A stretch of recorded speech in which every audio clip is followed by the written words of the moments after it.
একজন মুসলিম নারীর ব্যক্তিত্ব কেমন? তিনি কি সমাজের অন্য সকল নারীদের মতো?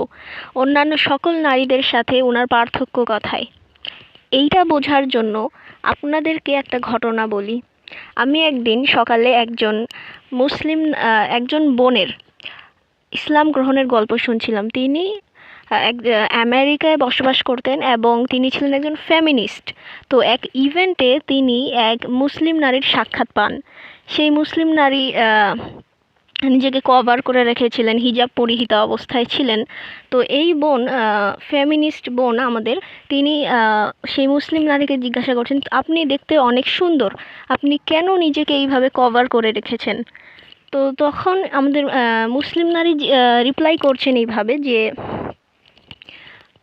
আমি এটা ইংলিশে বলি, ইংলিশে তিনি এটা রিপ্লাই করেছিলেন যে, because I want to be judged for what I say and what I do, not for what I look like. সুবহানাল্লাহ।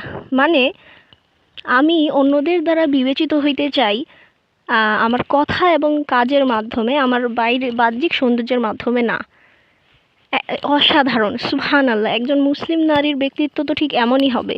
তার হিজাব তার দুর্বলতা না, এইটাই তার শক্তি, এইটাই তার স্ট্রেংথ। আসসালামু আলাইকুম।